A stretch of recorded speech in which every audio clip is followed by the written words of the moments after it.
Napkins are wonderful to use in your art. They solve a huge problem that I have, but they also cause some problems on how to maximize their use and make the most of them. In this video, I'm going to address both those things. So this napkin is called Lemony, I believe, and I got it from NINNYSNAPKINS.com. Go and check it out. There's a link in the description box. It's a beautiful napkin. So one of the things you need to know about napkins is you always need to remove the two excess plies before you decoupage them or use them in your art. But don't throw those out. They have uses. Then here's the solution. You need to release the possibilities that are in the napkin. This napkin is beautiful, all over pattern. But to use it in your art, you really need to separate the different elements, the different motifs, the different parts of it. And that's what you see me doing here. I am separating the elements to unleash or to be able to see what the possibilities are for them in using. Where will they fit? How will they go? How can I set up my composition on an art journal or a mixed media piece? Instantly, now that it's separated, I can see it for what it is. It's kind of like you can't see the forest for the trees. So right here, how I'm separating them or releasing the possibilities, I'm using a liner brush and I'm dipping it in a little bit of water and I am doing what I call water cutting the napkin. Going as close as possible, removing any excess because that's just the way I roll and I like that look better. If you have a white background, you don't have to be as cautious. I'm just looking at the napkin and deciding what parts of this do I want to keep together and what parts am I going to cut apart. And you know what? It really doesn't matter because nobody is going to be seeing the original napkin. So whatever you do is all they see and there will be no judgment. So I'm just going around water cutting this, adding a little bit of water, pulling it apart, getting that deckled edge that disappears so you don't see it once you've glued it down. Now here I've got two elements. I cut the rest off camera, but you can see I can take these and move them around on my art journal page, try them on different size substrates, and determine how best to use them. So I've unleashed the possibilities. So as I said, I cut out all the elements out of that napkin and now I'm playing with the possibilities. I'm experimenting. I'm trying different ways of putting them on the page and deciding how I want to use them. I'm auditioning them, so to speak. And I'm getting ideas. If I get ideas beyond what I use on this page, I can write it down and save it for another project.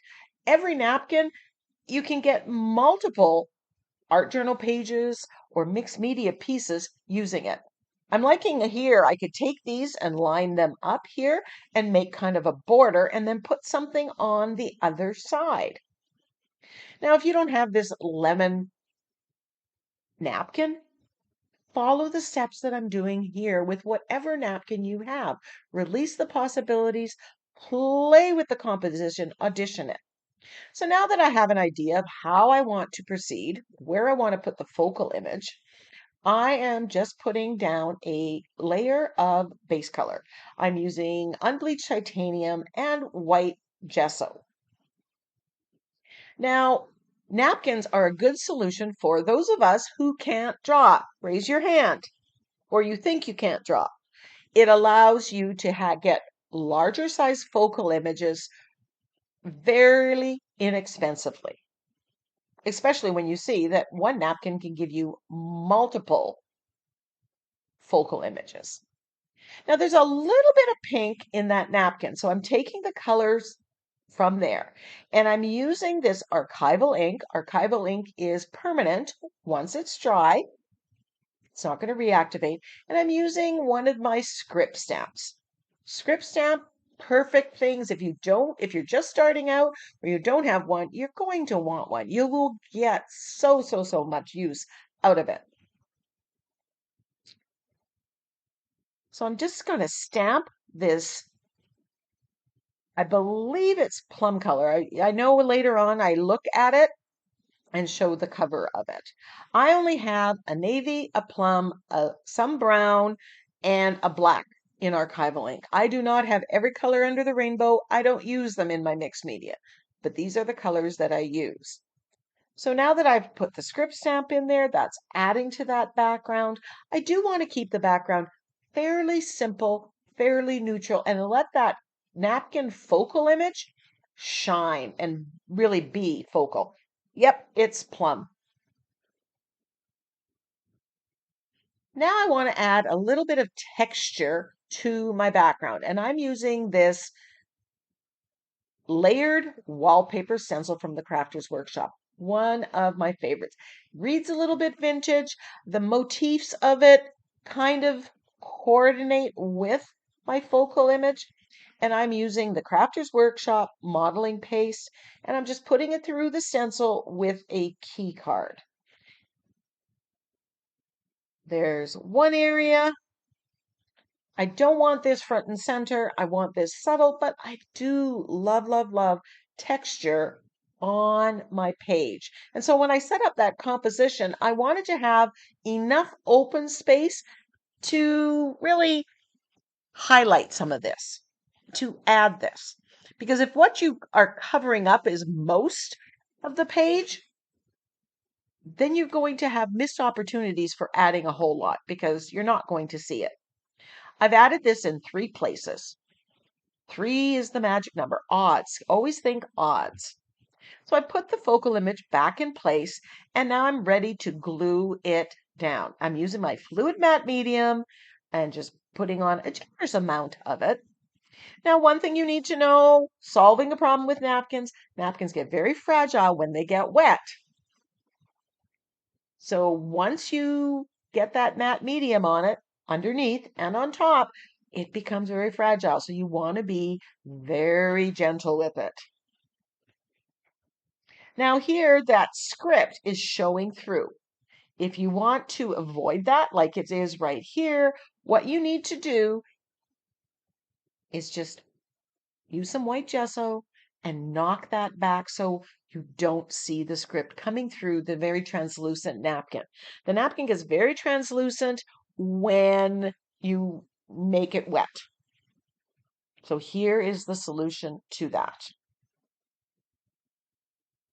So now that I've done that, I'm just going to have to give it a little heat before I finish gluing it down.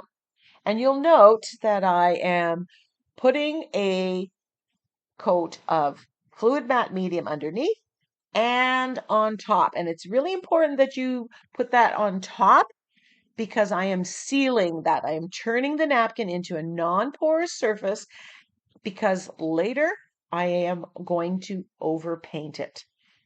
And so I need it to be a non-porous surface. So here I've got the same problem. Some of that text is going to show through. If I don't want that, I just need to knock it back with gesso. Easy peasy fix. And I'm not even trying to eliminate it completely. I just want to make it very faded. And then I'm gluing this down again with my fluid matte medium, giving it a dry in between layers. I'm just knocking back some of that text. It's a little more predominant than I want, but I do want to have the text. So I've got the texture from the modeling paste. I've got the text there, but I needed a little something more. And I have this stamp. It's a Tim Holtz stamp, and if I find the name of it, I'll put it in the description box. I'm putting here the straight on unbleached titanium, and I'm thinking that will be dark enough and give some effect. But once I stamp with it, you really can't see it. So I just kind of get rid of that, rub it out, and look for a different solution to that problem. This time I use the yellow oxide, it's Artist Loft brand, and that stamp, and I'm stamping it. I'm applying it with a makeup sponge and stamping it. Now, this is kind of vintage numbers. A lot of what's being stamped, you can't even make out that it's numbers, but it's leaving some wonderful vintage feel marks to it. And I'm really appreciating what it's adding to this page. So to keep applying it here and there all over this background. It's a very light color, but it's adding just enough. It's warming up the background a little bit, tying in with the same color that's on those lemons. So don't think you just have to stamp with black ink or black acrylic. Now, on my stamp, whenever I use acrylic paint, I make sure that I clean it off. You don't want that to build up on your stamp and potentially wreck your stamp. I am loving what this stamp is adding to the background. It's very organic. It just is just the right thing. So I'm a very happy camper right now. I really wanted to create today, didn't know what, was drawn to the yellows and orange or yellows and greens. So now let the overpainting begin. Remember, you want to seal it, turn it into a non-porous surface by putting a coat of fluid matte medium or clear gesso. That will work too. And now I'm taking the matching colors, watering them down a bit, adding a little bit of gesso, and painting over them. Why am I doing this? Well, because sometimes the napkins get a little faded, especially when you put them on a background. And I want them to pop. I want them to be the focal image. So I'm solving that problem by overpainting. You can use any medium to overpaint. Sometimes I use my Inktense blocks. Sometimes I use my acrylic paints. Hopefully you can see how the colors are being boosted, how they're being brightened. So now I'm going to do the same with the green. I've sped up the video a little bit, but I did leave most of this in so you can see that I am tweaking. Here I'm adding a little bit of gesso, then a little bit of the green. I think that's Hooker's green paint, going over some of the dark areas, trying to match the paint. Now, one of my tricks here is to add the Naples yellow or that yellow oxide to the green. That mutes it down. You can add gray and that will tone it down. Greens are really hard to match, I find. So sometimes you need to add a little something to it. And here I'm adding that yellow. You could add a little black, little gray, and just get different tones. I want variation in my green, just like the napkin had. You could use the same overpainting technique to actually change the color. I could turn these lemons into pink lemons if I wanted, with pink ones if I wanted to do that. My goal here is to keep it fairly much realistic, but I'm not worried too much because, again, remember I said nobody's going to see the original napkin and say, oh, well, look, this is different. Doing this overpainting technique makes this look more like you painted it, less like you just glued down a napkin. So we were making it our own, having some fun, and progressing. Now here I'm taking some white gesso on a small round brush and putting the petals of these white flowers. Now I am changing the shape of these white blossoms. I'm just basically making a 5-star pattern, making it a little bit bigger, making it a little predominant. So I've changed the focal image and made it my own. And I love how these white flowers become more predominant than they were. Look at the one at the bottom and look at the one on the top that hasn't been done yet.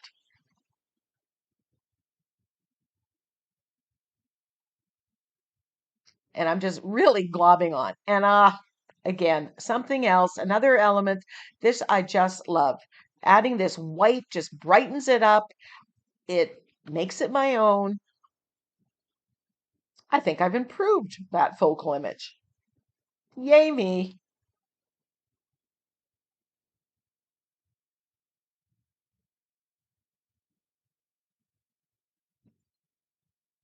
Look at that.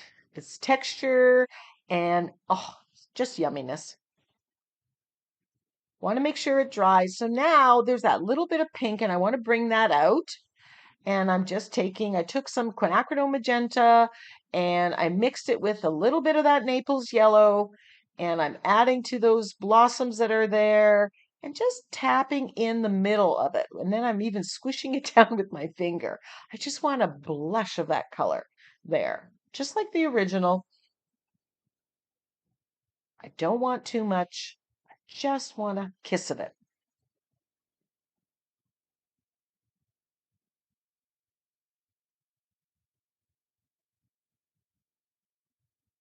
Tapping it with my finger seems to diffuse it and spread it out, make it a little softer.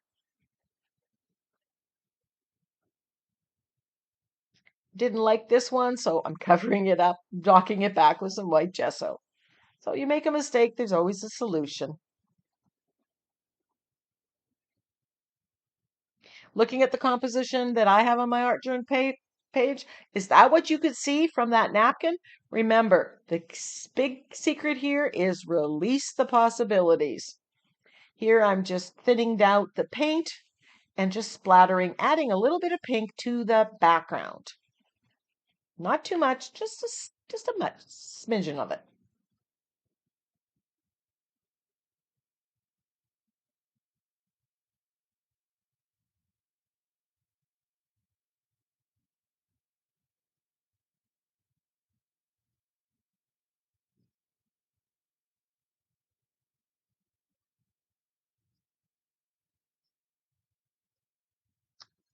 Now I want to do some shading on the lemons and the leaves. And I'm using a little bit of quinacridone magenta because there is, in the original, a kiss of that pinkish color. And I just want to tie it in with the pink that I have there. Not too much, just a little bit. Sometimes less is more. And then I go and I shade with brown as well. And adding that brown shading on the leaves really perks that up. Gives it a lot of definition. You got some darker areas, and that just really added to this. And again, I've changed what was on that napkin. So the secret to using napkins is you use it as the jumping off point. It doesn't have to stay exactly as that artist, the napkin artist, gave it. You can change it up however you want. Make it your own.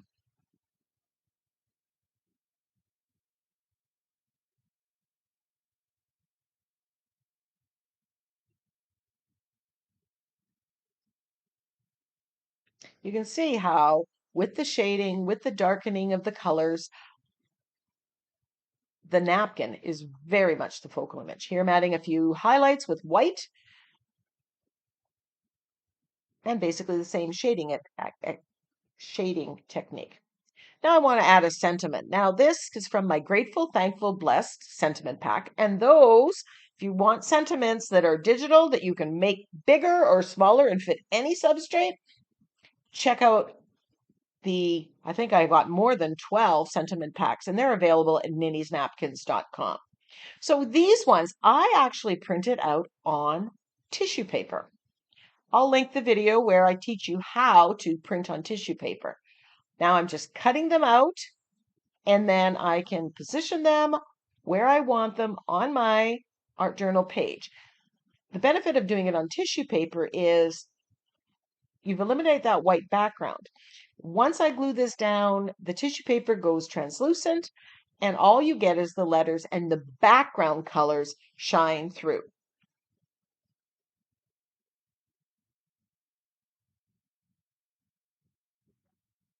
So once I'm sure about where I want it, I am just going to glue them down. I'm putting a generous amount of fluid matte medium That just makes it go all the more translucent. And you can see, all we see is the background shining through. And that works really great with the tissue paper on top of when there's texture. I want to edge my page, and while I normally edge with black, thinking maybe I'm just going to go brown here. Spoiler alert, I do add black, but I often like doing two colors for the edging. Trying to add a little bit more brown, a little bit more of a vintage feel, getting that brown paint to go into the nooks and crannies of the texture paste that we put down. Grunging it up a little bit, making it a little more vintage, I guess.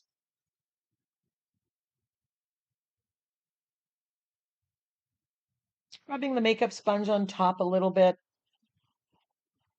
And then I decide, yep, I do want to put black. I'm adding the black and the brown together here, and I think it just finishes it off a little more than it was before. But again, if you don't like what I've done, omit that step. Beauty is in the eye of the beholder, and the artist is always right. Just adding a little bit of that black in the center of the blossoms, adding a little bit of black on some of those leaves, just to add some depth of color. And I'm going to splatter with black paint. There are the splatters and the finished page. I hope you enjoyed this page. I hope you learned that napkins are a solution, and there are lots of ways that you can use them and things you can do to make sure you're maximizing their use. Here's the original napkin. What do you think? Until next time, go get creative.